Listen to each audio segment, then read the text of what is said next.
in Hello. That's That's going to be a lovely surprise. And a very good evening, everybody, and a warm welcome to our Lyceum evening, coming to you from the Paul Christian Spiritualist Church on the south coast of the UK. Two wonderful people with us tonight. We did meet earlier this year, but maybe we shouldn't mention that because things didn't quite go according to plan, but they went the way they should have done. So, well, there you go. But we've got the wonderful Kerry McLeod and Phil Dykes joining us. Where are you currently? In Blackpool? in the northwest of England, yes. The northwest of England. Very hard keeping up with you two because you're all over the place. You're here, there, and everywhere. I'm very envious. So very, very warm welcome to both of you this evening.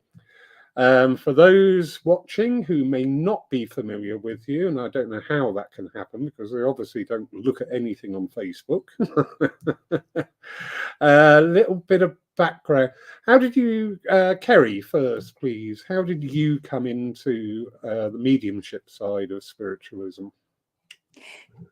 Well, I think the same as a lot of young people, there is an understanding that as young children, we perceive a world that isn't seen, but we're quickly taught that that doesn't exist. And it was that way for me. And when my daughter was born in, oh goodness, way back in 1996, she's 27 this year, 27 or 20. She's older than she was last year, this year. That's when my mediumship began to show itself. The spirit world began to make themselves aware to me, and I began to perceive things in a way that I hadn't done before. And that was through a number of different things that I found myself at the door of a spiritualist church in Dunfermline, which is where I lived at that point. And the rest, they say, is history. And I quickly got involved in the spiritualist church. We, through a number of different reasons, set up our own church, and I was vice president of that for the best part of 10, 12 years, and then president of that for 10 years, until I moved to England for a certain young gentleman who posed the problems whilst we were in Poole by getting very, very ill. But yes, so my background has been the spiritualist churches, and absolutely passionate about sharing the truths of the spirit world, of spiritualism, of spirituality, of evidential mediumship, and reassuring people that when people pass to the spirit world, that they can have their own communication with the spirit world. And absolutely dedicated whatever years I've got left on this world to the spirit world and sharing those truths. Brilliant, brilliant. And can I pose the same question to you, Mr. Dykes? Absolutely. From a very young age, I was aware of the spirit world, even though I, at the time, didn't know exactly what it was or what I was engaging with.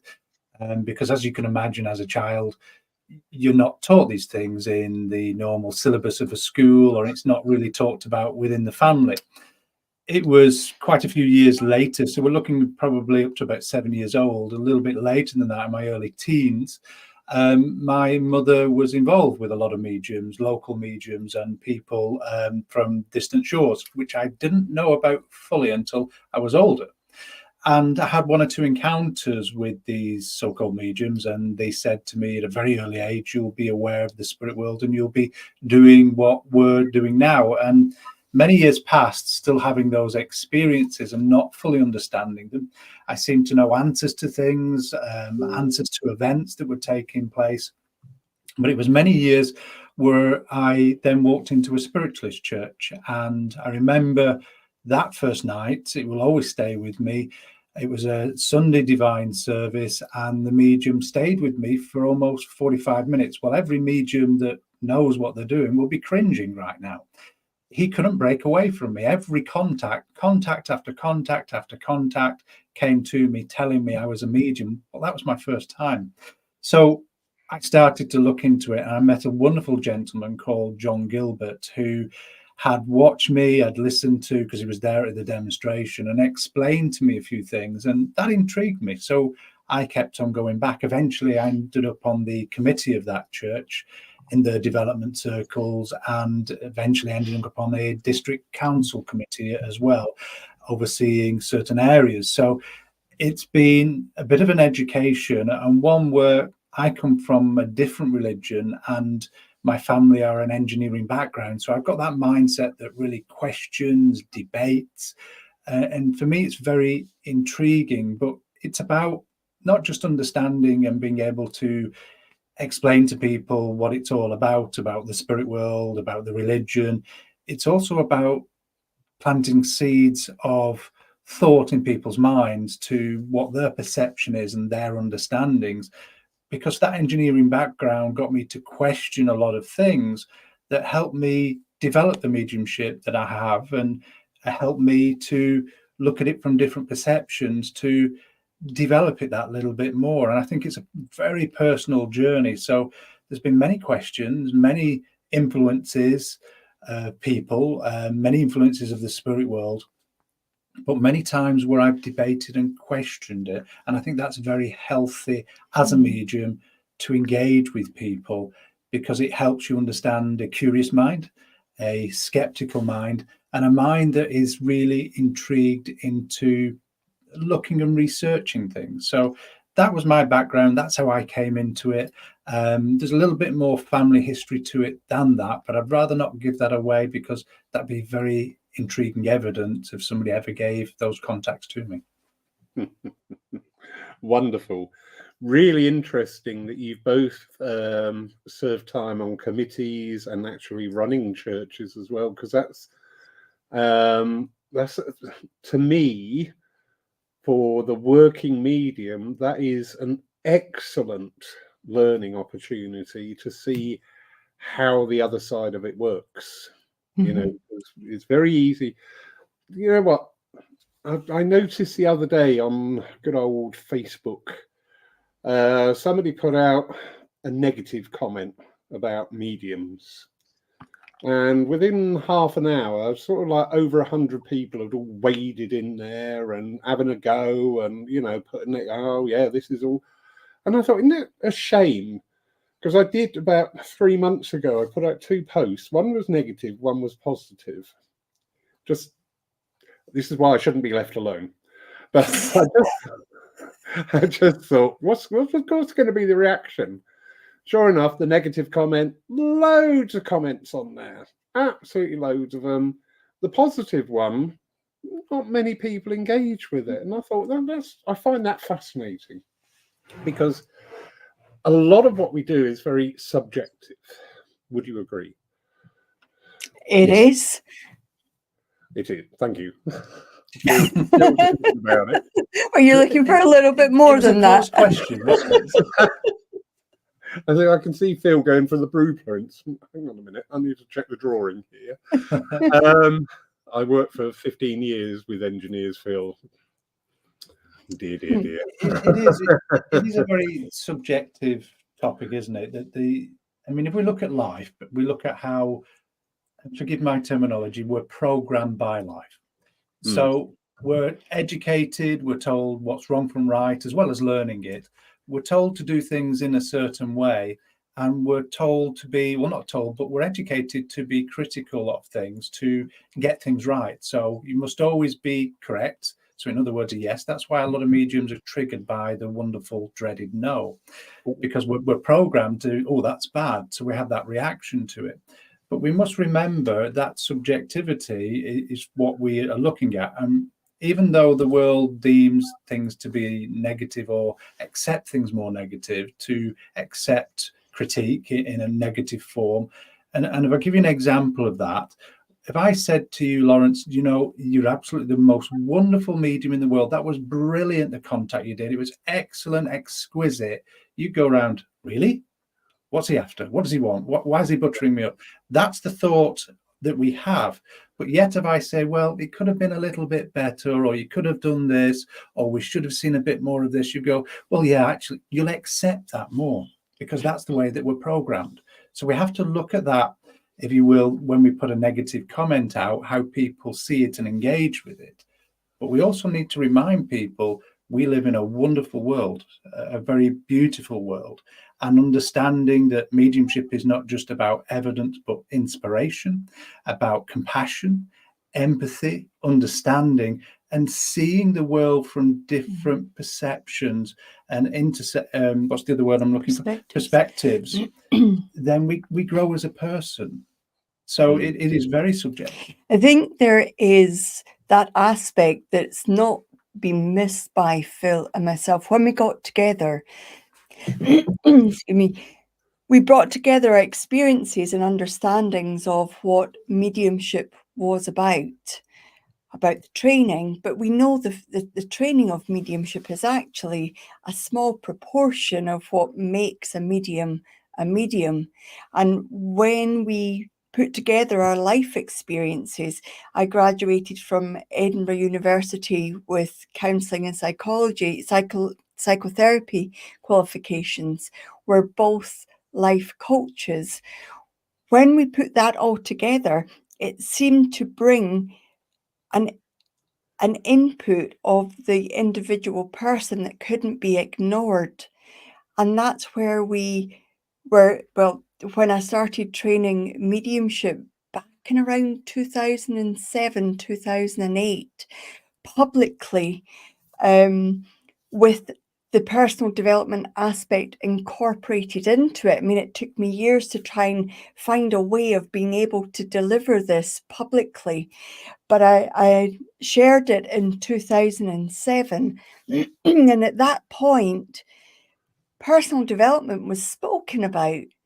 And we knew it was a big part of the medium's journey, but it wasn't really included in any of the training or any of the exercises, or taken on by many tutors that were able to actually understand what was happening in the background and beneath the surface of the medium, and to identify where the wobbles happened and where the struggles were taking place and what might lie behind that. And when we got together to work together, there was an understanding that this had to play a major part in whichever way we decided to teach mediumship to the people that wanted to train with us. And it seems to be having an impact. The mediums that are now working publicly own their own mediumship. They're empowered by the reflective learning. They're understanding how to make the training they've learned their own. They're not ending up carbon copies of anybody else. And they're able to fully embrace what the spirit world want to do through them. And it's really, really lovely to see each person becoming unique whilst following a format which is trained, I suppose, around about the whole world.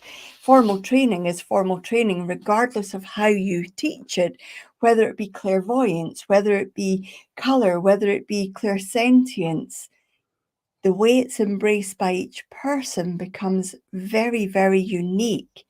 And that's where we begin to see the spirit world being able to speak individually through a medium, and that medium, just nothing phases them. Underneath the surface, they are splashing away, they are kicking away, but on the surface, they're able to manage the limiting beliefs that are happening underneath and present in a way that can be publicly presented and accepted as a decent quality of mediumship. And that's the subjective nature that you talked about, because if we look at mediumship in its entirety, yeah, we understand the processes, the mechanics, the ways that we work, but each of us is an individual, and how we perceive those understandings and work with them to become natural, because that's the main factor, being natural with them.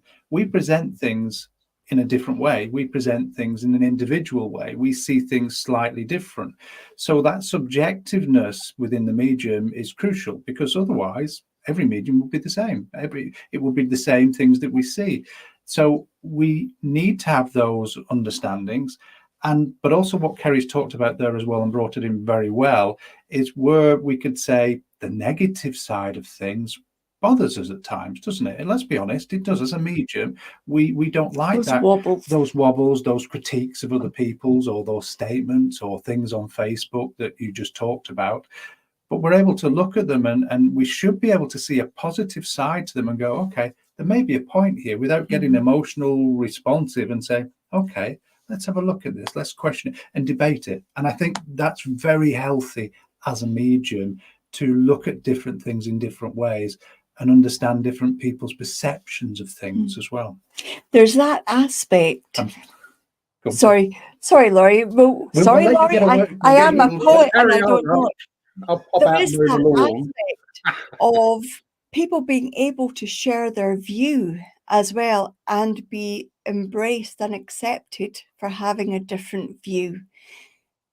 When we all have the same view or are expected to sing from the same hymn sheet, then it becomes a bit about them and us. Whereas I don't personally feel the spirit world are wanting a them and an us. They're wanting a group of people that are able to communicate on behalf of those that no longer have a voice, which at some point, hopefully not soon, we're all going to be part of. I know when I get there, I want to be able to, from the spirit world, work through a medium who is empowered with their mediumship, able to understand what to do with the evidence that I'm giving them, and has a bit of personality about them too, and understands me emotionally, mentally, and spiritually as well. That can't be taught necessarily. That has to be grown and developed over a number of years. So I'm all for people having different views in different aspects. It means there'll be a medium out there for every one of us. Very true. Very true. But I was asking myself this question today. I don't get up too much. I was asking myself this question today, and I thought, what is spiritualism? And have we sort of stalled a bit? Because there is no death, and our loved ones can come back and tell us they still love us, and they tell us they're still, watching over us. But that's just one thread of what spiritualism is about. And this is something I've started working more with development circles here, which I'm running. And it just came out of the blue. Somebody asked to join, and there was just something there. I thought, oh, yeah, you need to be here. And she was like, well, you don't know me. And I said, listen, my love, I'm quite a good judge of character. I can teach you mechanics. I can teach you different ways of making links. I can teach you all what I know, but I can't teach you to be a good person. I can't teach you to be an inquiring mind and an open vessel for the word of God, because at the end of the day, everything we do actually supports the theory that God is in everything and everyone. And when I said it, I thought, oh, I must write that down, because that could be an address one day. But it is true, isn't it? Spiritualism sort of seems to have stalled a little bit, in my opinion. And it's all become about the message. But then I think we need, no, we don't need, I never like saying it that way. But I think there is more scope there to actually start getting over to people the message of the message. Why are you getting that message? How is that happening? How is that, what is that ability? People put mediums up on pedestals, and I just say, well, no, mediumship is a faculty. It's like driving a car, and as we all know, there are good car drivers and not so good car drivers. So I wonder what leads to the message being lost if the messenger gets bigger than the message, and how does that get turned around? Yeah, and it's just a thought of what you've said. What if mediums had to work from behind a screen or not be seen? Would there be still a demand to be the medium?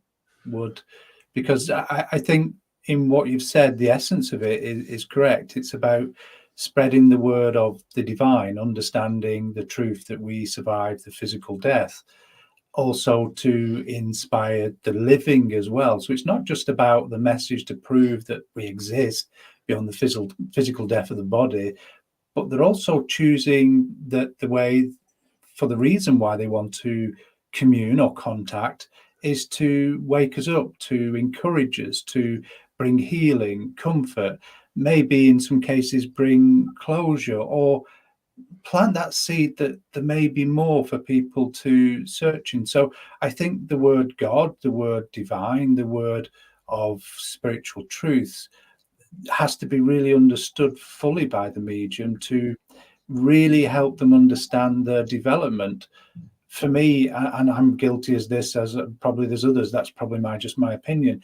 In the early days, it was all about the mediumship, getting the evidence, and yay, it was great. But actually, when we start to see the effects that mediumship can have for people, how it can change their life, how it can put a little bit more zip or pep in their step, if you will, back of life, and how it can make them think and make them turn a corner, I think that's where we start to realize, and as we work delivering contacts or readings for people, that those readings become more than just evidence. Especially for the medium, we get a different perception of life, understanding of life, and interaction with life, and we start to engage with those thoughts and reflect, and as a person we change, we grow, we get a deeper understanding, which helps us spiritually, if you will.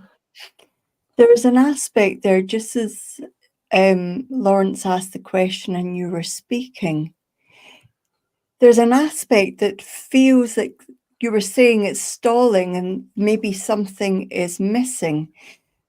Because if we, again, just my view, but if we look at students of mediumship, they're all about get the message, get the formal training, get the clairvoyance training, get the this, get the that. Mm-hmm. When we put up a personal development course, there's not very many media that incorporates mediumship. There's not very many mediums sign up for the personal development, they sign up for the mediumship. We always incorporate personal development into, as you know, into every single course that we do. But I wonder if those people looking to become mediums don't want what is perceived as a difficult journey or a harder learning experience, and they don't want to do the work that will actually spiritualize their soul and allow them to become the better mediums for the spirit world. I wonder if that became a prerequisite for spiritualism and the mediums that work in spiritualist churches, if we would have as many mediums able to serve the churches. That is a really powerful statement. Thank you. And in my experience, yes, there is a lot of truth there. I'm looking at the calendar for Paul Church, and just something that's it's been there, and now it's sort of there. And maybe the way forward, what I'm looking for next year is less of the one-day courses and more of the extended courses, including an in-house long-term course aimed at exactly that. Not just developing the mediumship faculty, but also developing the person who is sat there. Because, you know, when you do this, you look at some of the... I was listening to Jean Bassett today giving a talk just on the turn of the century, and you could just tell by just listening to her the wealth of knowledge and understanding and engagement she has with both worlds. And what she was talking about spiritualism today. It's funny, 24 years later, we're still facing the same issues. We're still facing the same problems. We're still facing the same challenges. But it is, you know, and as I say, just dropping away a little bit from the one-day workshops, not that they don't have a place, but I think we run the risk of confusing some students, because some will go to this workshop, that workshop, another one, another one, another one. And at the end of the year, they may have attended 12 plus workshops, all given slightly different slants on the same subject, but containing nothing about you. It's all right, you relaying this and you talking to the other world and you honing in on that evidence. But what's the base station doing? And that's the part I know prior to doing this as in mediumship full time, which I never intended. It wasn't intentional or purposeful. I used to teach advanced coaching skills. And those advanced coaching skills naturally come into the types of exercises that we often ask people to complete. They don't know why they're having to answer questions. They don't know why we're asking them to do certain reflections. But behind the scenes, we're naturally prompting the soul and the mind to begin to delve a little bit deeper into what's happening. Everybody wants to know what's blocking them. Everybody wants to know the self-limiting beliefs. Everybody wants to know how to actually cut them out and remove them. But actually, we can't. Because if we cut out the limiting beliefs, we lose the part of ourselves that made us why we are. It's about becoming friends with, understanding, and acknowledging and then moving past them more quickly. And each time we do that, we get a new way of being and a new interaction with our blocks or our limiting beliefs. But it's a long process and it needs to be done correctly. And I know there's lots of people out there teaching this kind of understanding, but unless it's done properly, people end up going to one day here to learn that way and another day here to learn that way. And by the end of the year, sometimes, and I know this is what we've found, they're in a worse state emotionally than they were at the beginning of the year, because they've opened up a tin or a can of worms, Pandora's box, and they haven't been facilitated correctly to be able to deal with everything that comes out of it. So we need to be very careful that our mediums of the future know how to deal with what's actually coming out of Pandora's box and get a perspective on it and not get really entrapped in a lack of perspective about what's in there. Yeah, I think what you said there, we must have been on the same wavelength this week, Lawrence, because I was listening to a couple of Leslie Flint recordings of Estelle Roberts and different people where they mentioned the state of mediumship back in the 70s. And when I listened to it, I thought, well, that's what they're saying today. So so what's happened in the last 50, 60 years, why has it not progressed forward? But I think what you mentioned there about that wonderful speaker, Jean Bassett, a very eloquent speaker, a knowledgeable speaker, to have that degree of knowledge and understanding of this material world and all the things we come across, the encounters and the experiences, but also then the truths of the spirit world, then that person must have to have gone through these and inquired about these self-limiting beliefs and understandings and what they call blocks today to get a real understanding. Because if we look, nobody likes to touch those sore spots in life. Nobody wants to question those emotional reactions because they hurt. They take us to a place of drama or insecurity. But if we understand the origins of them, not reliving them or recreating them, but understand where they originated and looking from, with a fresh perspective. And a fresh perspective, an adult perspective maybe, then we start to see why we react in certain ways and why things trigger us. And if we can bring that into mediumship, then maybe the dreaded no doesn't have the same effect. Maybe the insecurities of doubt don't lower the power of the medium. Maybe those self-limiting beliefs, anxieties, and nerves don't get in the way of their development, where they stand in front of an audience, a congregation, where we hear a lot of people say, oh, I can never do that, I could never stand up. But actually, if we start to see these origins, what a difference it would make, because it would really empower the medium or the developing medium to look at it in a different way and take that step that might be frightening, but actually afterwards they might say, what was all the fuss about? Because it wasn't as bad as I thought. The fears seem stronger than the actual reality.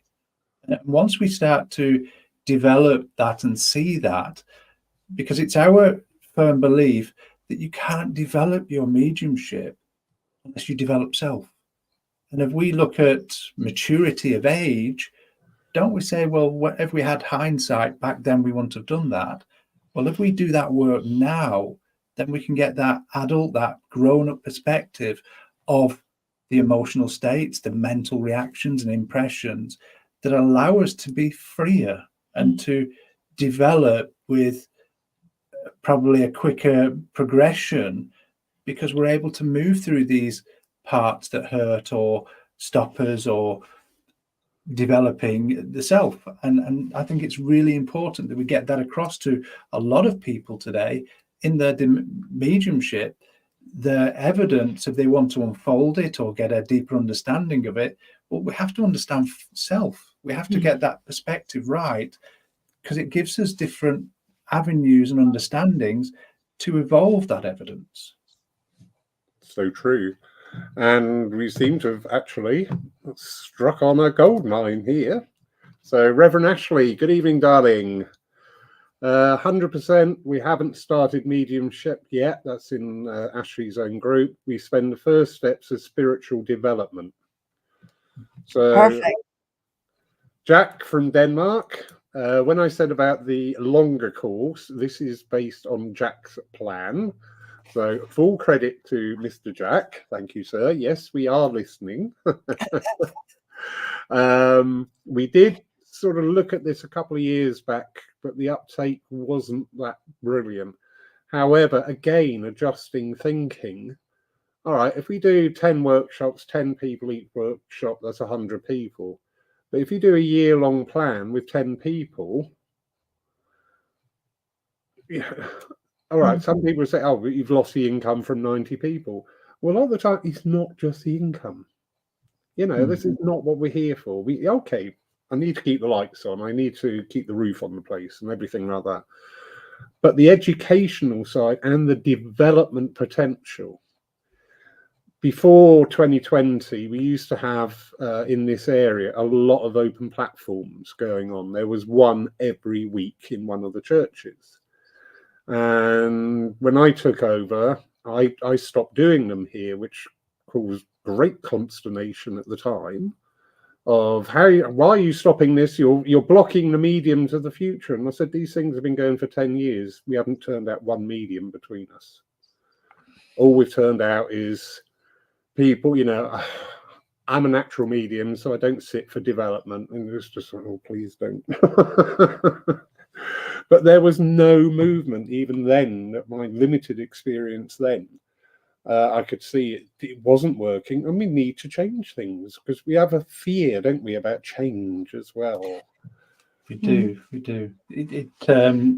I mean, we heard a little thing recently that we're only doing it for the money, and it's the same old story. Yeah, we've got to pay bills. Yeah, we've got to live and support, and we have children and stuff like that.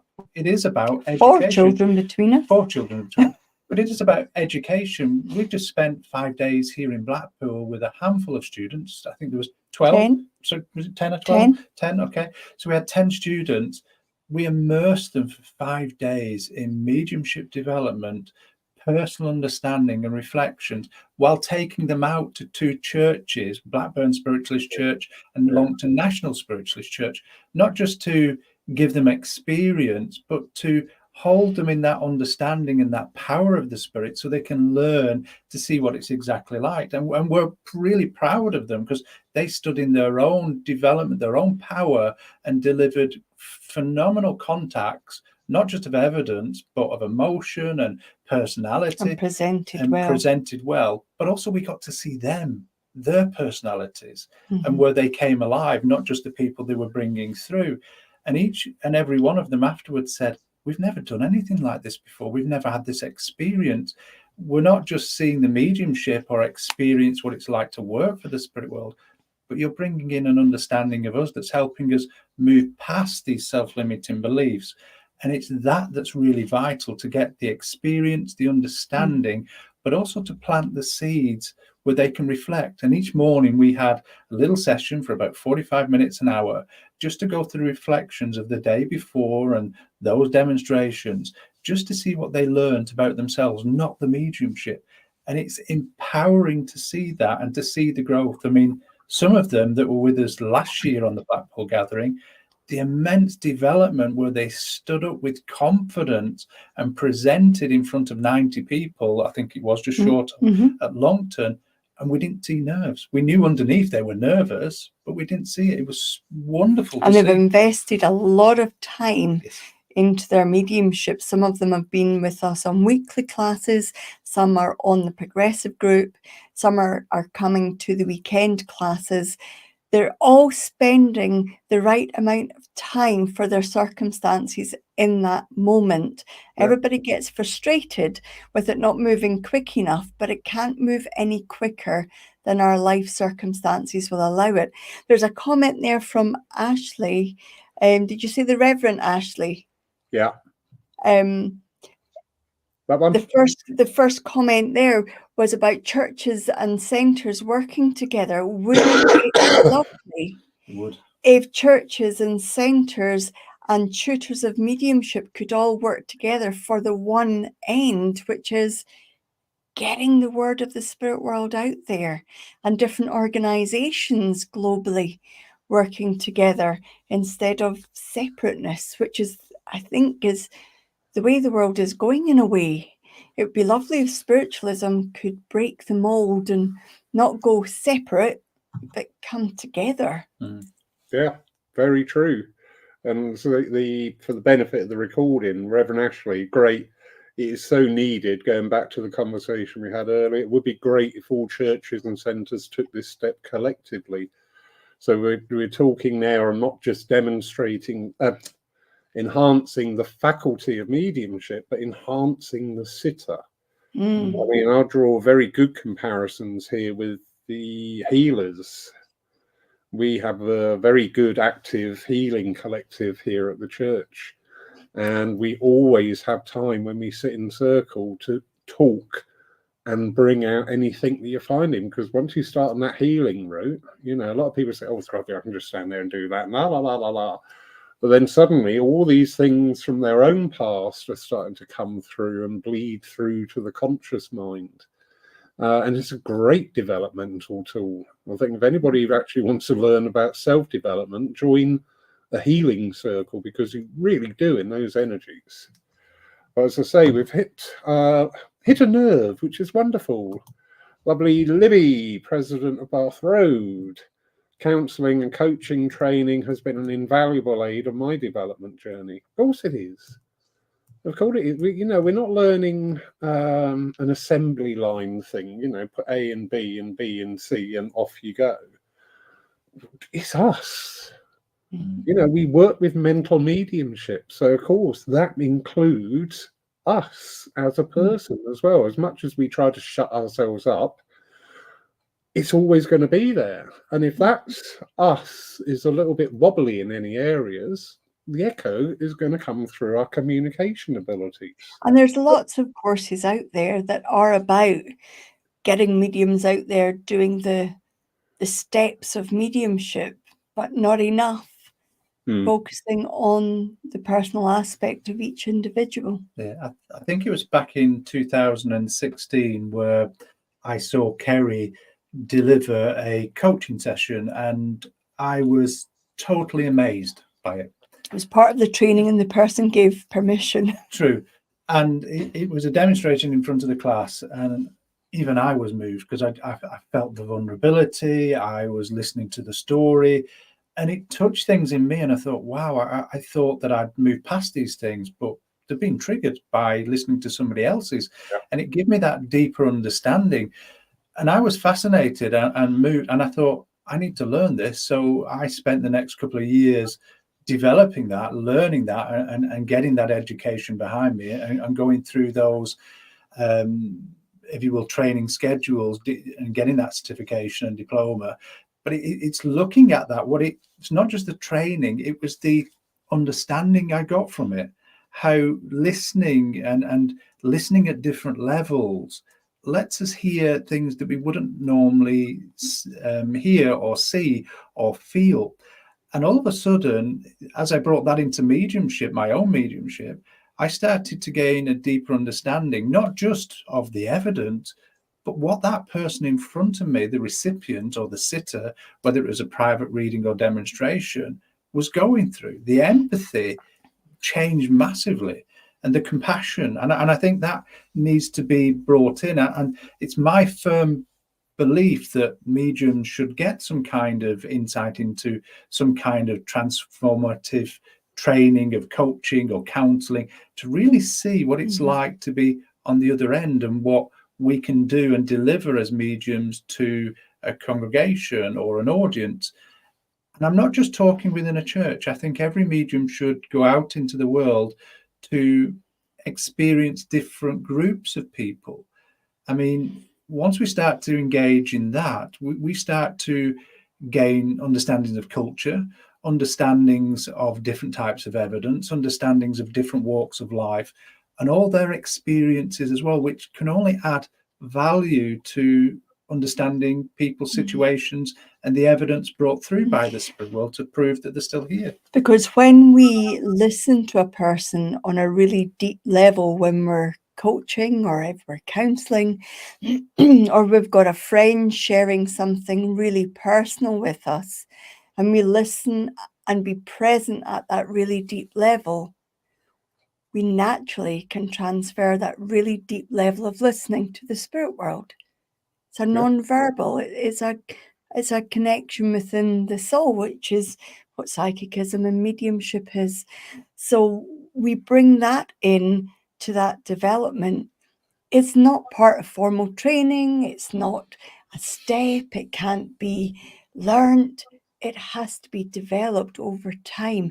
And there has to be a willingness from the person to want to do that, but it takes a bit longer. It's like coaching somebody or training somebody. If you train somebody, you give them like, that's how you do it. That's why you do it. Just do it that way. If you're coaching somebody or mentoring them, you have to let them learn their own way to doing that particular ability or skill. So there's so much more involved in becoming the medium, but it takes a bit longer, and not everybody's willing to wait that bit longer for the ability to grow. Indeed. Yeah, indeed. Again, I shouldn't be left alone. And I was trying to do some figures and working out with the entire population of the UK what the percentage was of how many working mediums are relevant to the entire population of the UK. And it was really small. It was 0.00 something. And I thought that's fascinating, that out of, I think it's based on 8 million that we've got in the country at the moment, the percentage of evidential mediums is infinitesimal. And then the percentage again of trance and more altered state mediums was even infinitesimal of the original figure. It was just so small. And I thought that I do find that interesting, because I don't get out much, but I do find that interesting that, we're not all going to be platform mediums, and we're not all meant to be platform mediums, but we can all be spiritually aware, spiritually sound, spiritually progressive people. And that is something that recently I've been out and about to a few places, and it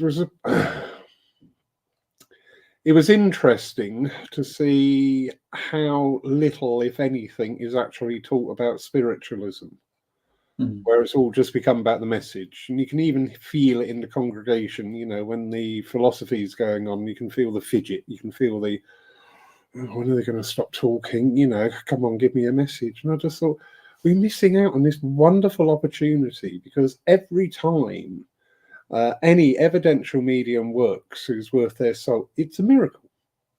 Yeah, it is a miracle. And we've lost that wonderment. We've lost that wow factor of things. Isn't that representative of the world today, though? When Very. everybody's, or not everybody, I shouldn't blanket everybody under the same umbrella, but when there's a lot of our population of the globe scrolling, and unless their attention is grasped in the first half a second, they scroll past it.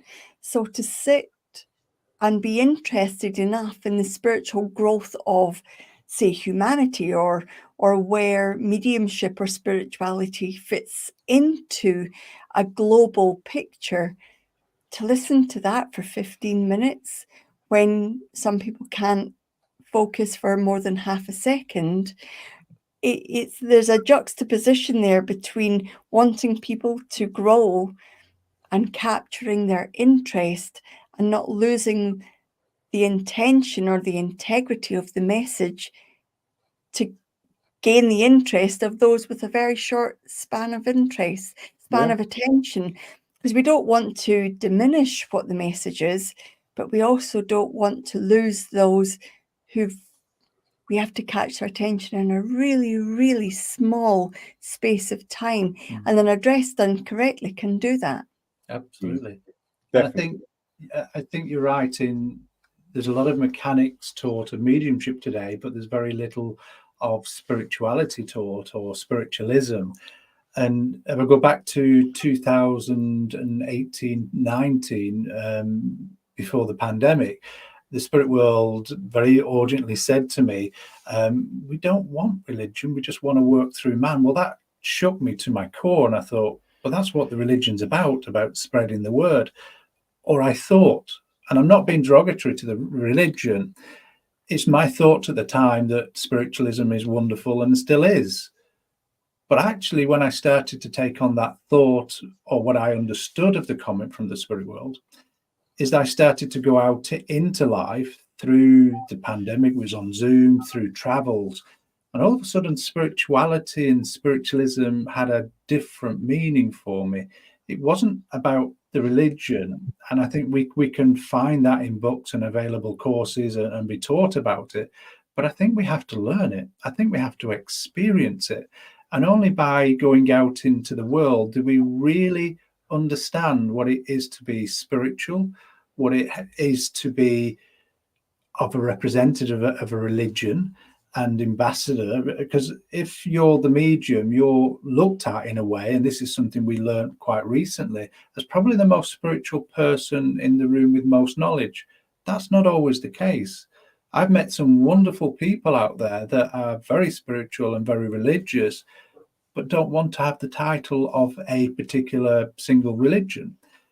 But what I learned from the travels and engagement with people, it's about our intention. It's about our understanding of life, how we develop empathy and understanding of other people's interactions and experiences, and how we take those on board and reflect on them and learn from them. I think that's what we need to be taught, to gain that empathy, to gain that understanding, but also to take spiritualism and its philosophies and its science to a whole new level, a level of that we can really develop self as a person to be better, and to be better than we were yesterday. And I think that's really important, that we never stop doing that, because we start to see things in a different light. That's what mediumship is, though, isn't it? Planting the seed.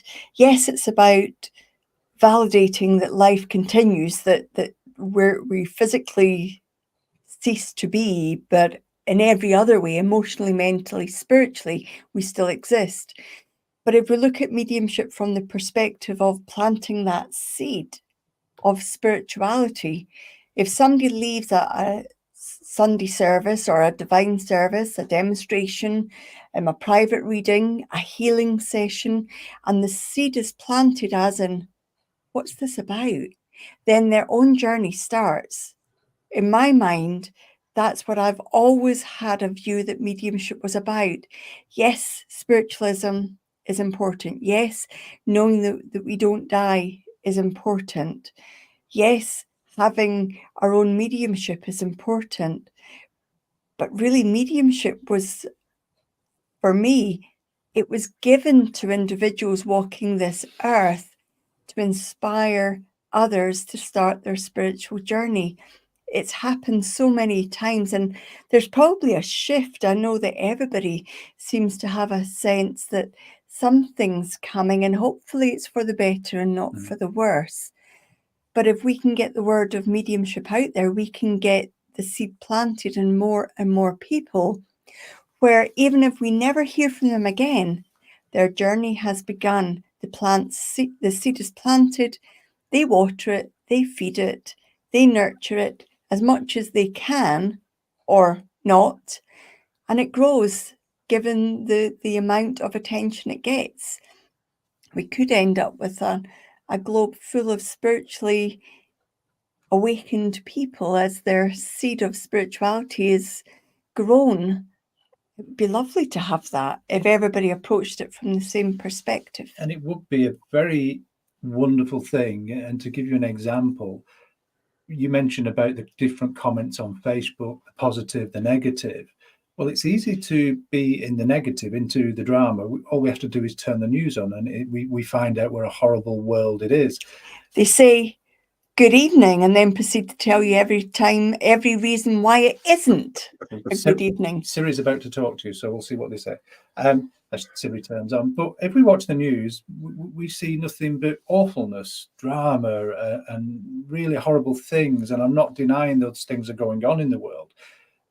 But if we're to change this world, then we need to remind ourselves that the world that we live in is a beautiful place.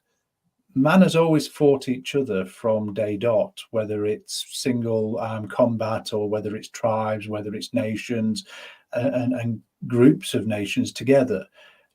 But if we take ourselves outside and take ourselves into the local countryside, you're not influenced by those things. You're influenced by the atmosphere, the colours, the warmth, the breeze, the sound of the animals, the birds. And it brings the truth back, and it gives us a time to reflect in a truthful and honest way, not from the mind, but from the soul, and how we want life to be. And to find that peace today is priceless. And to have that every day in some way, shape or form allows the person to develop. And if we could do that as a human race, then we might see parts of the world maybe different, but we can accept them and live in a more peaceful way, in a more tolerant way, and have more empathy of things, that we could reach decisions that help this world. So we'd all be manifesting a different and positive world. Correct. Yeah, no, some really good points. We do need to catch up with the comments here because everybody's very interactive tonight. Thank you all. Reverend Ashley, if we don't know our own edges and make room for the shadow in our spiritual work, then we're just inviting spiritual bypassing, and that is a disaster in mediumship. I couldn't agree more to this conversation. Brilliant comment. Lovely. Daniela from Holland. Jack Eckhart is so right. Are you listening, Lola? Jack is right. Okay. I'm going to get in trouble. There's a rarity. A man is right. Oh, shock horror. Quick. What's the date? Libby says quality, not quantity. Carly Douglas, who obviously was with you in Blackpool. Yes. She was. And she's in England as well. Can't wait for next year. She's a wonderful young lady that has developed, and I can probably embarrass her a little bit. The 12-month growth that she's gone through has been incredible. To see her last year to the distinguished lady that she is right now, and when she stood up in Blackburn and Longton, she held her own. The presence, the atmosphere, her just whole demeanor, personality. It was great. It was just wonderful to see that development. And to do that with 2 young children and have that commitment, because they're very young, is incredible. So well done, Carly. We've just embarrassed you. Yes. Yeah, I'm using my psychic faculties now. I can see Carly going all wobbly and reaching for the wine as we speak. Well done, Carly Carly. doesn't touch wine, do you, Oh, well, Carly? fair enough. We seem to have triggered something here, so thank you. You seem to have given me more work, because my days aren't full enough. Thanks. Libby Bellhouse, working together, count me in. And Reverend Ashley, hallelujah, I'm in too, Libby. And Libby has suggested a Zoom get-together call for me, thinks. So looks like something may be happening on the South Coast, which is very interesting. Good. Thanks, you two. We look forward to that. Lovely Stevie Trolland's in the room. Good evening, Stevie. Is that We'll a be wasp? getting in touch with Stevie afterwards, and yourself, Lawrence. You already know what that's about. But yeah, Stevie doesn't. Stevie doesn't. So we can make anything up we want now, Stevie. But no, it's all good. About the wasp behind him. Yes. You're talking about the wasp. It's in the cupboard with him at the moment. Carly again, I'm so grateful that I met Phil and Kerry so early on in my journey, and not many tutors put as much evidence on personal development as they do. And their guidance has been invaluable to me. So there you go, proof of the pudding. Proof of the pudding. The Reverend Sherry Ann Bodmin Barnes, it's nurturing each to those who are seeking, but we need good mentors. Very true. Very true. Ashley again, not me. I love philosophy prayer only services. I think it's a reintroduction to how beautiful they can be. If churches focus on seats filled and money in the collection pot, then it will go on with a loud majority. Yeah. Oh, so with you on that one. And stop being courageous and having services of worship, philosophy, education. The quiet minority are finding their own way on their own path of spirituality. So true. We had a wonderful Lyceum service last week from David Powell. And in there, we encompass some of the history of spiritualism. And David's such a wonderful presenter. And in fact, doing next year's calendar up, I've got a Lyceum service now once a month. Because to me, it's just so important that we show more than the message in our services. And yeah, some people won't like that. You know what? That's fine. There's plenty of other churches in the area, and that's not arrogant. If you don't like what we do at Poole, try the other churches. It's not an issue. And the same thing, people try the other churches in the area. If they don't like what they're doing, try Poole. That's how we coexist, for goodness sake. It's not a contest. Jack mentions a very important word here. Yeah, we have to experience it. Whatever we read or being told is someone else's truth. Really, really go with that, because I've been pushing here about experiencing, even in the services. As part of the preamble, I just say to people, you're not here to watch a show. You're not here to sit dispassionately and, hope that you might get a message. You've got to be in the energy, because you are the energy. You bought that energy. You have, actually, and it's something that Jack's mentioned there. The experience, there's nothing that replaces it.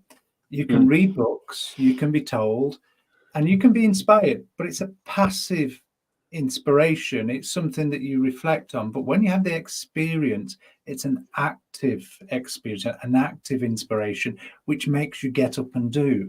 And I think that's really important, that we have to go out and we have to experience things. And as a medium, I would say to every medium out there, if they're not already doing it, go out and experience different things. Yeah. Go and watch other mediums, support them, learn from them, think, oh, that was wonderful. How did they get that? Talk to them afterwards. I remember in my early development, I've been really fortunate. I remember watching Glyn Edwards' work, and I was so new to it. And I probably asked the most stupidest question at the time. But he spent time with me talking. I remember how he said it was my boy. And I just thought, wow, the presence, the way that he gave, and made me think. I thought, he didn't just give me the answer. He gave me a little bit of something to reflect upon, which I think encourages people, and it was so invigorating. And it's always stuck with me. And it's everything. And it's something that I still do when I go out and work, is try and take time to go and see other mediums, support them, and it's such an education because we all learn from it. You see what we do on our days off. Yes. Yeah, but no, it is. And again, it brings in, the spirituality side into our everyday life. I have a saying: please don't be a 90-minute spiritualist. Where you go to church and you walk in, oh, hi, everybody, namaste, love,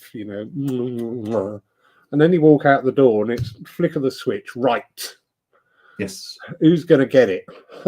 Who needs it? Or I'm ready. Come on, bring it up. It's sort of like it changes you so much. I know I'm very. And spirituality is a way of life. It isn't. If we look at spirituality in essence, mediumship is a tiny part of being spiritual. Being a medium doesn't mean you're spiritual.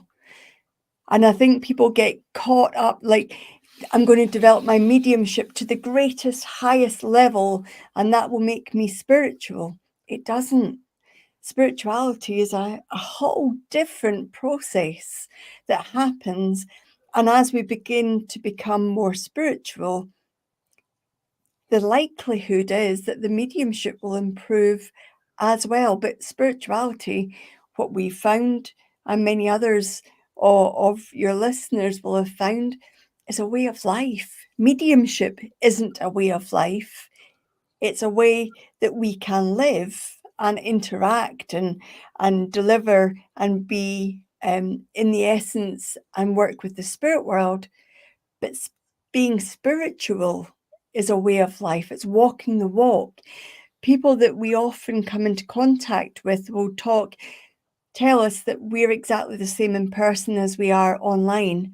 And they somehow, as good as it gets. Yeah, they somehow or for Carly and the others at Blackpool and in the other countries that we've been, they say, we've been with you 5 days and you're not changing. Like, this is it.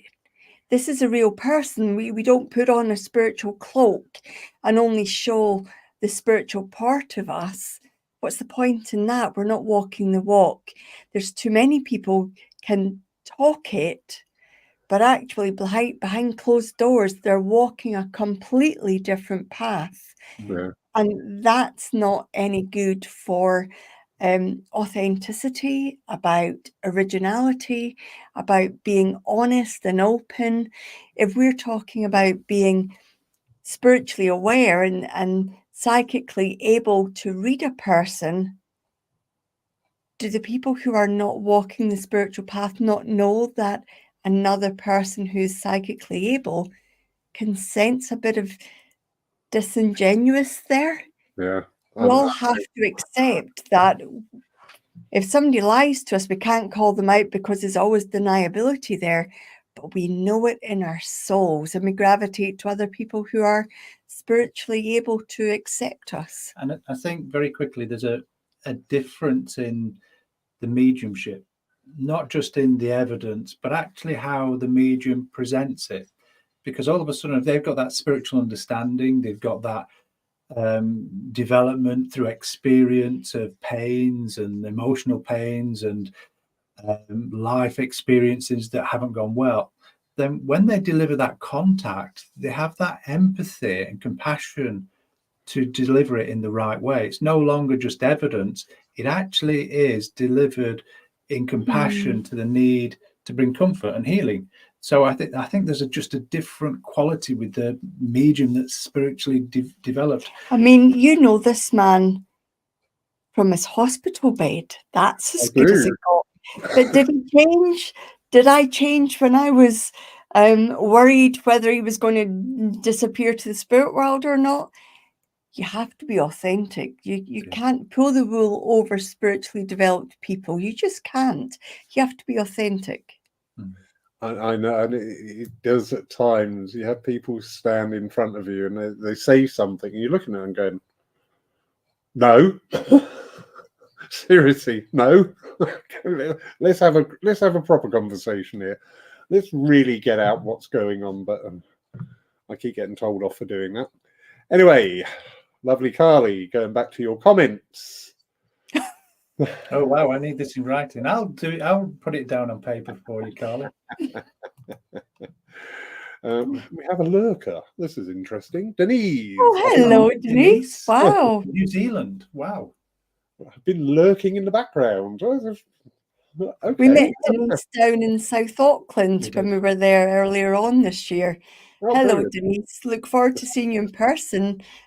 Well, in less than 12 months' time. Exactly. And again, we're talking about spirituality. We're talking about a lady, and again, we'll embarrass her, who stood in the background, very quiet and didn't get involved, but we could see her watching and taking everything in. And when we engaged with her, her answers, her work was of that spiritual nature. And Denise's, much like yourself, Lawrence, Denise's involvement in the church is invaluable.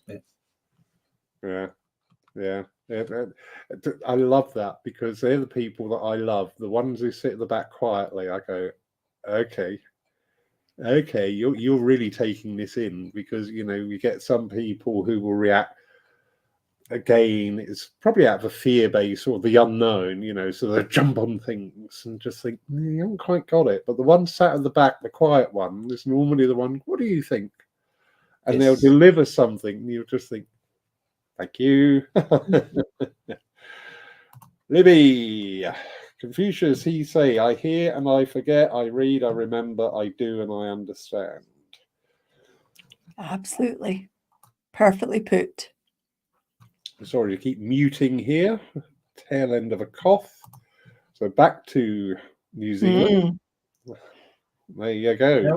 We had a wonderful time in New Zealand, but I remember the President, John, and hopefully he might watch this. If he's not on, Denise might tell him. We made a big statement when we were about to demonstrate, and we said, this is what you're going to see. We're going to practice what we preach. Oh, I remember. And we interviewed John afterwards, and he was really to the point. He said, if you would have done anything different to what you practiced, because you made a whole lot of promises over the whole 5 days that it had to be this way and that way, and that you were going to demonstrate it. And he turned around and he said, I can tell you now, you did everything you said, and I'm so grateful for that. And it's music, and there's a freshness about it, that you're talking what you're doing, and you're not just saying it, you're walking your walk. But that's what did he say he was going to do had we not? Oh, he was going to call us out if we didn't.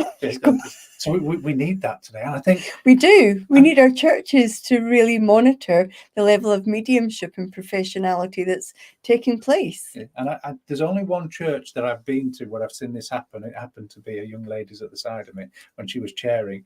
If the medium didn't do what they said, in other words, work with the spirit world and they didn't work psychically, she would stop it. It has to be. We have to manage the mediums that serve our churches.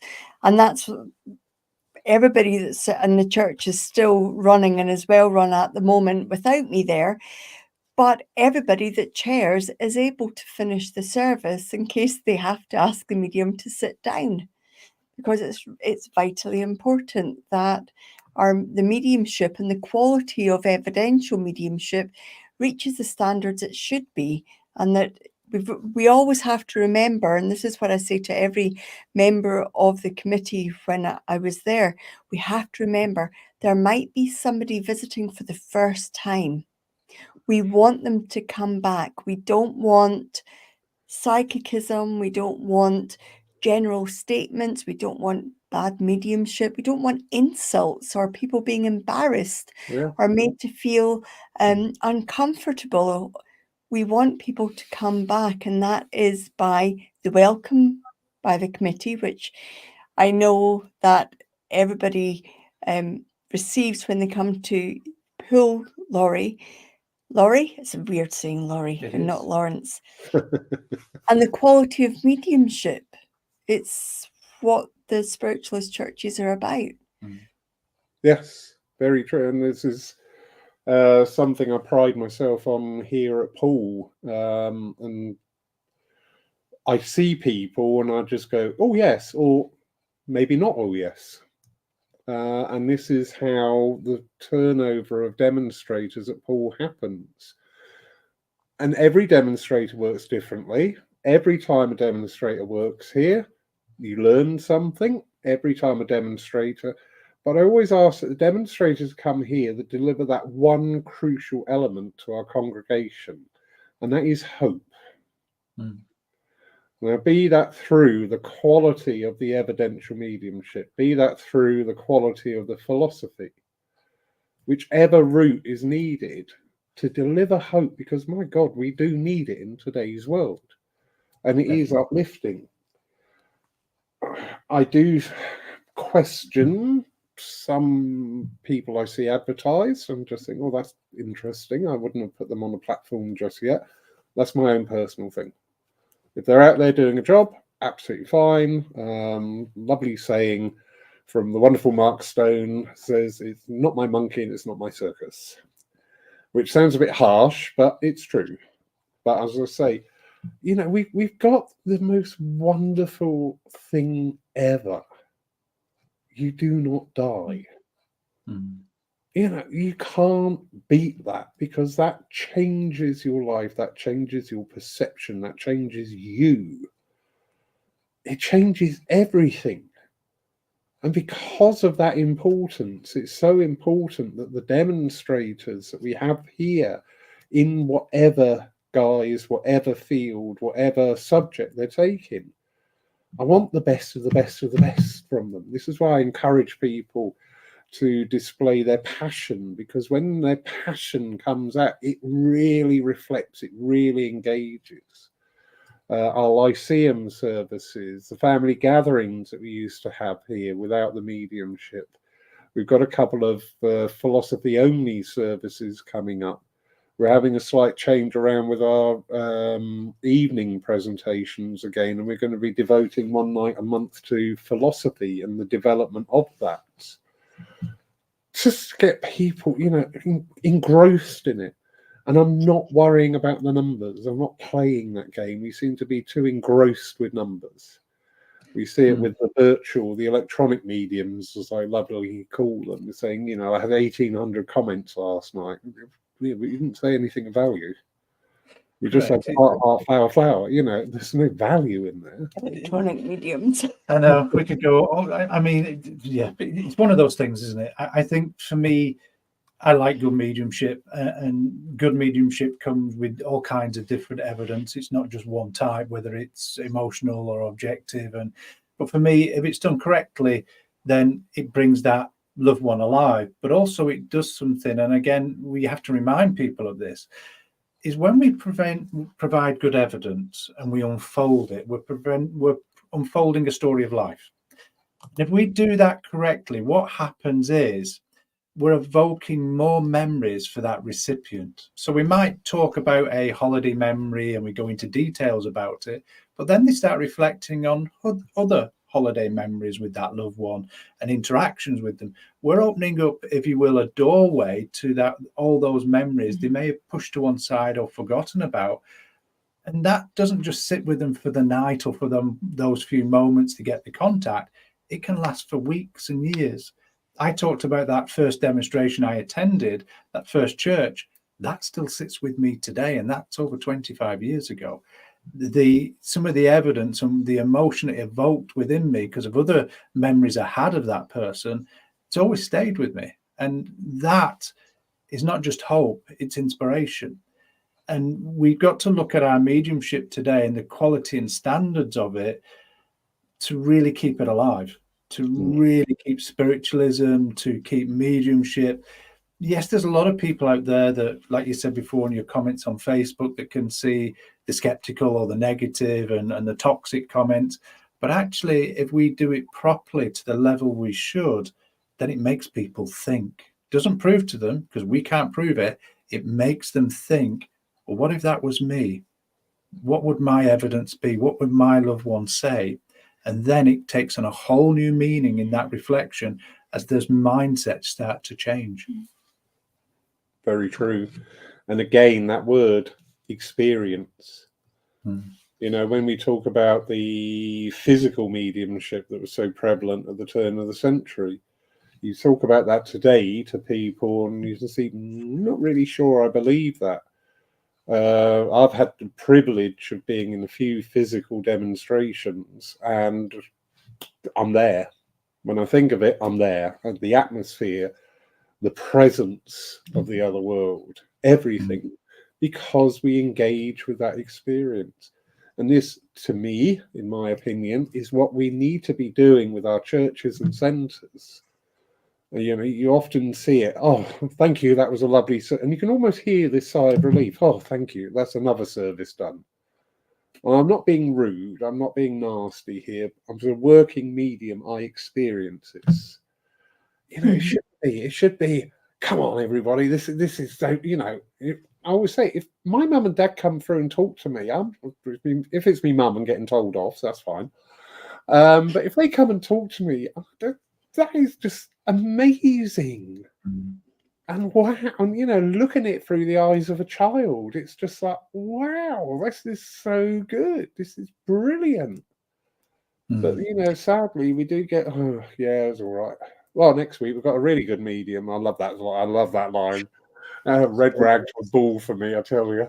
A bit of a clap, isn't it? It's you know, you mentioned trance there. It's many years ago. I'm trying to recall the gentleman's name. He's in spirit now, and there's a lady who's just passed recently from the local area that we knew, that I witnessed it as well, where we saw trance in first person, where I was able to converse with my loved ones, their voices, their mannerisms. It was incredible. And it wasn't in darkness, it was in light. The room was lit. And to have, I don't see that anymore. I mean, there's some wonderful teachings, wonderful philosophy, but I'm hungry for that evidence. And it takes us back to this conversation: development, discipline, dedication, time served. Putting that, and I think that's really, really important today. This world is a very quick world, a very fast world, and as you mentioned before, with one-day workshops, this is where we seem to be falling down. They do need to be longer. They do need to be developed about the personal development, understanding what's needed of a medium and what should be taking place, and not rushing them out too soon. The last time I saw a first-person contact through a medium was probably over 12 years ago. The person's now in spirit world.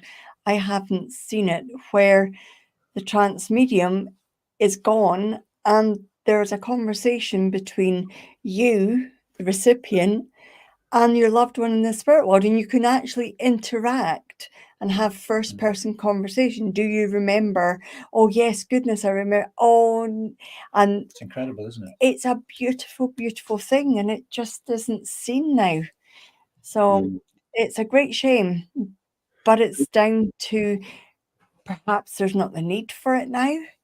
Perhaps there's not the way people live doesn't lend themselves. We're not sat round the fireplace knitting and looking into the flames. We're now on our phones and iPads and computers. Yeah. There is, and sorry, you've just triggered my hobby horse. There is this thing nowadays where we see the phenomena of physical mediumship, or that level of trance mediumship. I always say, if I went on the platform tomorrow and levitated, next week you wouldn't be able to get in the church because people want to see it again.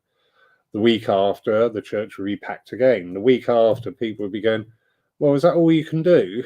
Can't you, now spin round or do a cartwheel or something? And then we see the pressure being now. I got involved in an online debate, and it wasn't very popular, but I just said that a lot of these deep trance and physical mediums that we're seeing, where people have got, different views on their credibility, how much is that a reflection of how much pressure people are putting on them to perform? Again, losing the miracle side of it. As a working medium, I've had an occasion to stand up there and just go, do you know what? For whatever reason, it's not working today. I'm really sorry. I'm going to have to sit down. But you do see where you have these larger events going on, that they always go on. And I often think, what does the spirit world think of this? So, you know, Wouldn't there's a that lot. be an interesting insight? It would. It would. It would be fascinating. And the thing Mm. about the spirit world, you know, there's so many points of view that, you know, it's just wonderful. Yeah. But Again, in my early development, there's been a couple of times where I've stood up to represent the spirit world, and the spirit world's not been there. And I've had to say to the congregation, I'm really sorry, ladies and gentlemen, the spirit world's not with me. I'll just talk to you for a few minutes. And people have debated with me, why would they do that? And jumped up and said, well, I'll show you. And it's all been psychic, and we point that out. And then the spirit will come in and deliver that service in such a way. And I think for every medium, they're going to hate me for this, but we should go through it to realize that we're only human beings. We can't do it without the spirit world. And we learn so much through that, the honesty, the genuineness, the humility to stand up, to say, look, the spirit world's not working with me. I can't do anything about it. And we all have that fear in the back of the mind. Will they turn up? How will they be? Which then I think it is from those self-limiting beliefs that creates that pressure. But we have to remember that mediumship is a partnership between us and the spirit world.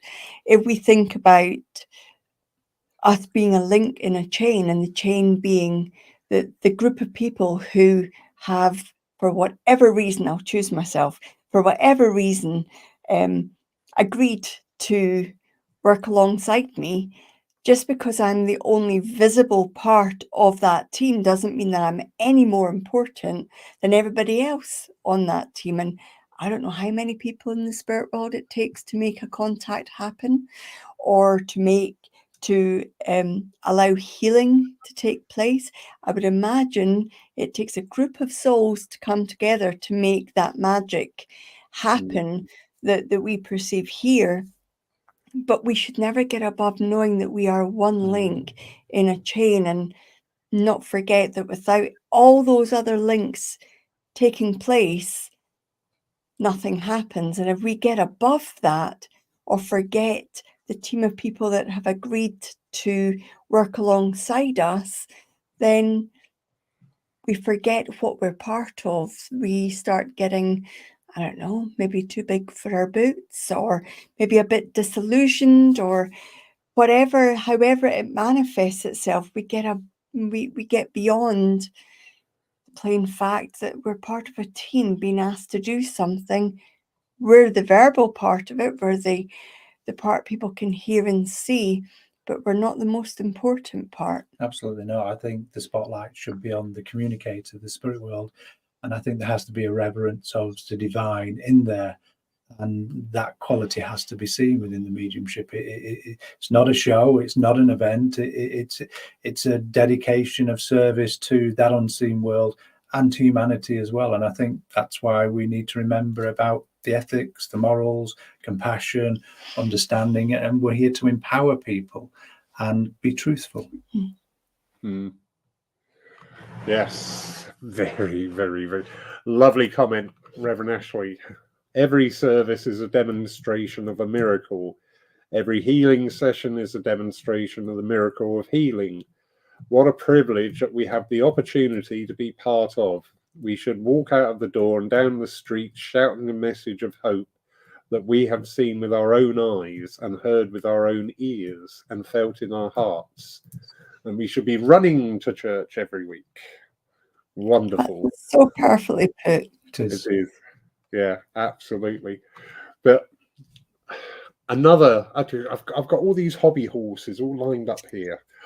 Because another thing that's been going through my mind quite a lot recently is that, number one, when we get up to demonstrate, how long before we physically stand there and go, "Good evening, ladies and gentlemen," is the spirit world actively engaging in making those links?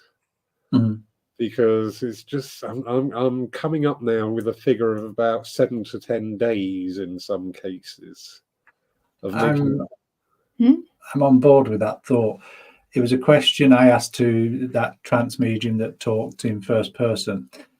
because he said, "Oh, I know a few people here who've got questions," and I put my hand up, and he said, "Here's the answer to your question," and that was my question. And you hadn't even asked your I question hadn't even yet. asked it or talked to any about it. It was one of us formulating in that moment. What do I ask you? But you said that medium did that the whole. Yeah, they did, and there was a Asian lady there, and he spoke in fluent tongue to her, and she was translating, giving people the contact. It was incredible to watch, phenomenal. But going back to your question, for me, I believe weeks before the demonstration, they know who's going to be there. Yeah.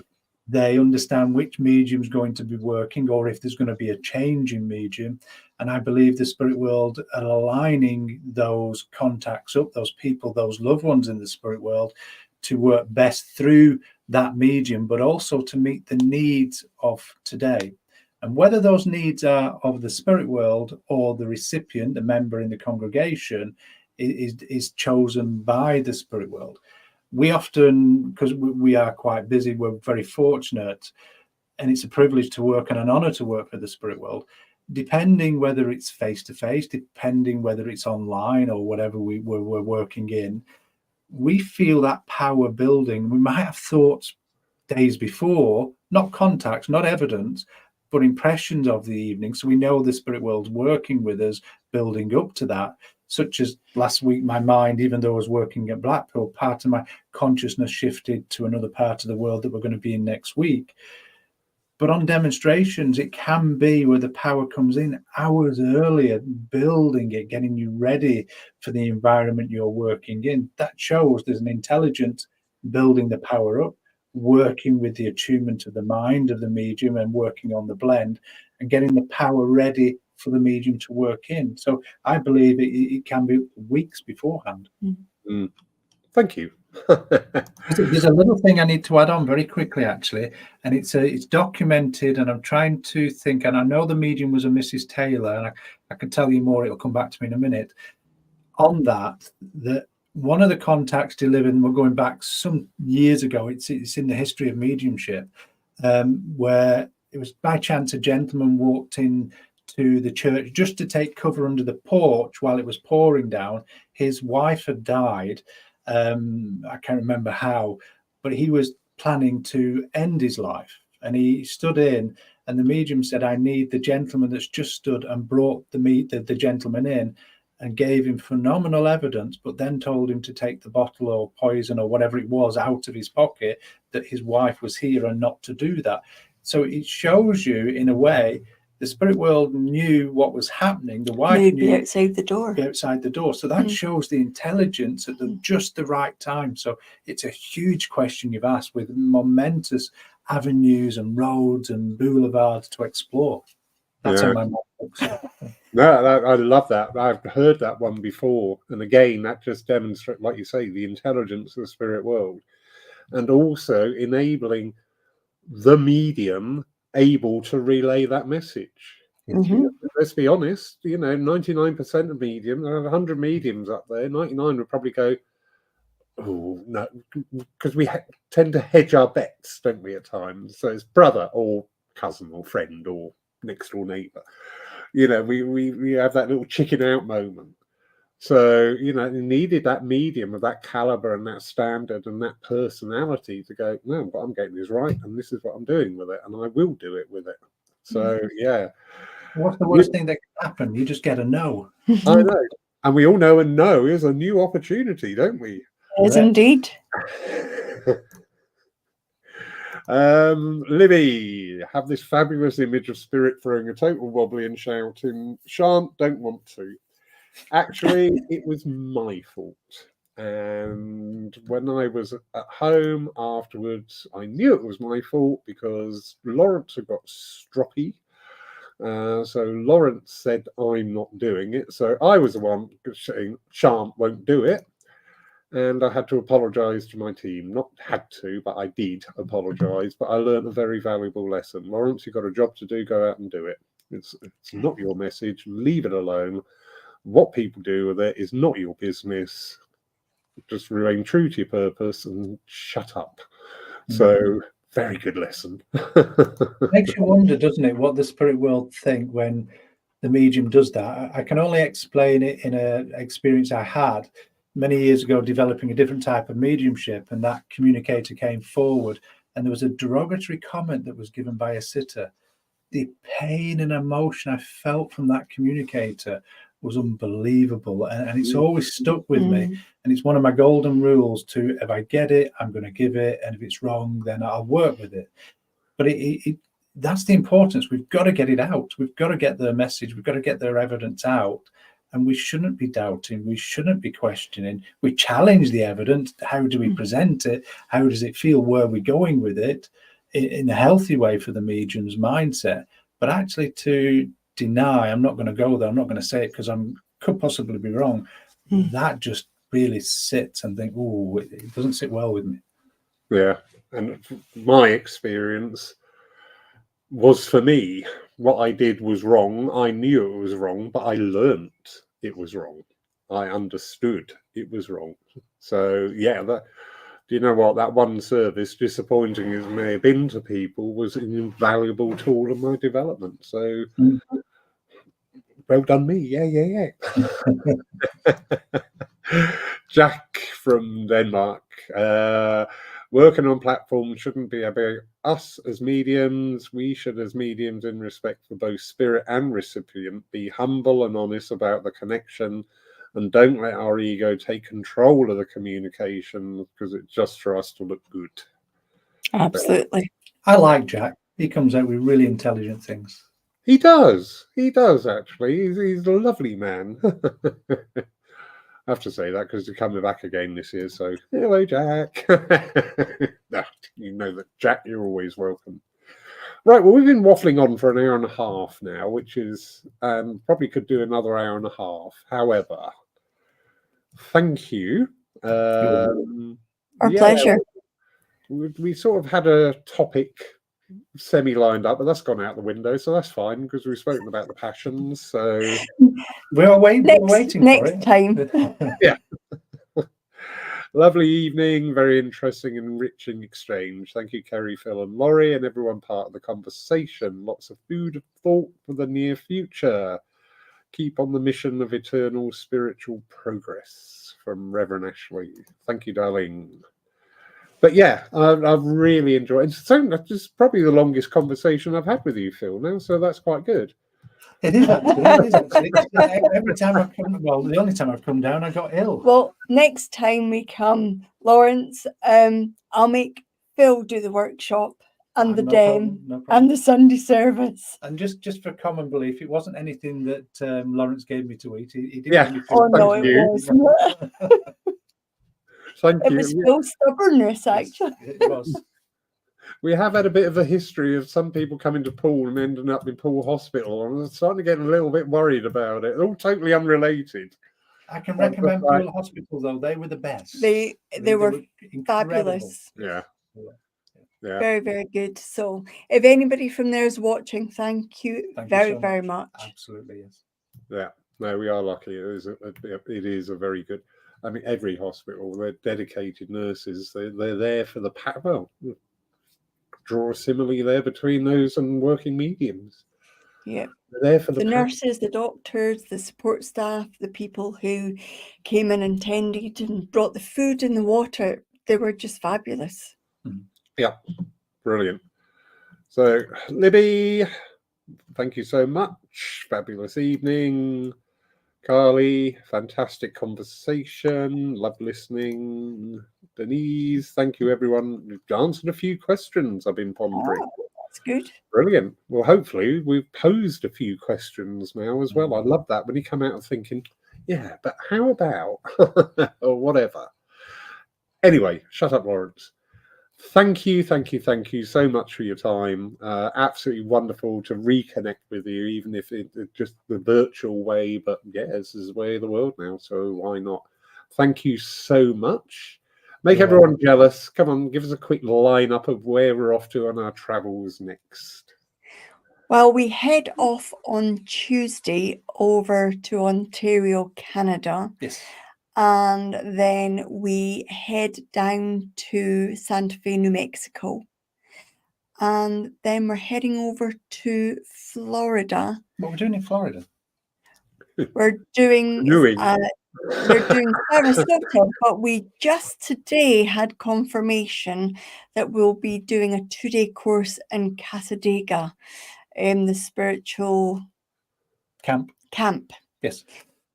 So we're really, really looking forward to that. We'll catch up with a lot of people we've only met online as well. We've Yes. had quite a few people saying they're coming. I mean, it's a wonderful experience. We're also having time for ourselves as well, because it's important to get to know the culture and people. We've been doing an exam for the last 2 years, or should I say, it's an exam or is it a course? It's a course. It's a course. A ministerial course, and we passed that. We've got confirmation just as we Today. said, just today, as we said earlier. So we are being ordained ministers when we're in Florida as well. So that's just the icing on the cake. But yeah, it's about spreading the word, planting a few seeds, opening people's eyes to mediumship, personal development, and really transforming their lives, if you will. And we're very blessed to be part of that, or maybe be the instruments to be the catalysts of those changes for people. As we said earlier, we are different in our teachings. We're quite unique in the way that we structure the personal development in there, because we want students sometimes without them even knowing. Exactly, quite a lot actually, because we want this participant students, those dedicated people, to really think for themselves, to really question what's going on, to really get them thirsty for knowledge and hunger for those answers, so they can not just spend those days with us, but actually go away still on that quest, still seeking, still wanting to know. And I think that's important. It shouldn't just be, as we always say, a workshop that you just come and attend and do the mechanics. You should go away, one, encouraged, inspired, focused on what areas you need to work on, but with a understanding in your mind to seek further spiritual truth and to find your truth of what it is for you and to be natural to it. I think that's really important. And then we'll be down your way at some time next year. It's in the calendar, it's in the diary. Look forward to it. I'll bring him along with me. I'm looking forward to that. I've never worked at this place that you keep on talking about. I was there in spirit, but I wasn't consciously aware fully. You're doing everything, mate. Oh, I've no problem with that. I'll do everything. You and Kerry just go out. Yeah. No, brilliant. It's been a pleasure, Laurie. Yeah. No, it's a pleasure and a joy having you both here. Okay, it didn't quite go the way we planned, but we got through it, so that's fine. Absolutely. I got a holiday. It's always some holiday. I know. I think better ways to have a holiday, mate. Yeah, me too. But yeah, and congratulations on your ordination. That'll be wonderful, absolutely wonderful. And that's you, isn't it? That's yours to keep forever and a day.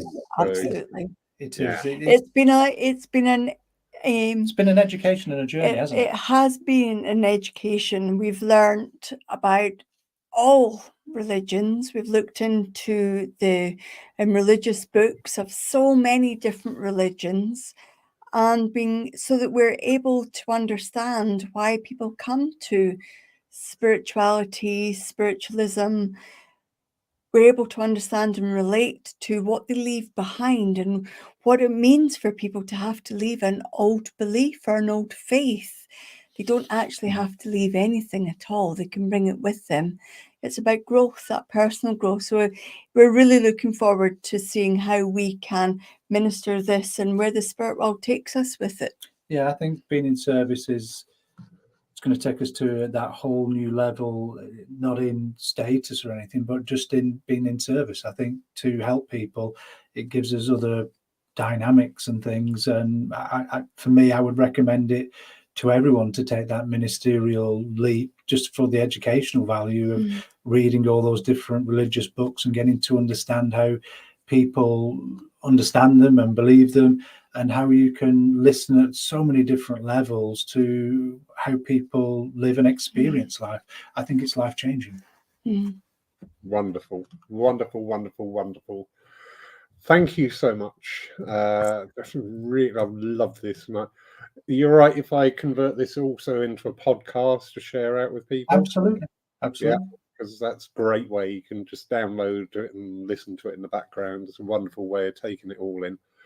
Thank you so much. Thank you for your time, your knowledge, and just being you. So thank you, both of you, for that. We've been well behaved, haven't we, really?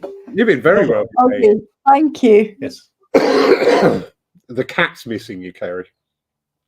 Oh, I'm missing him too. Her too. You mean a cat got on with you?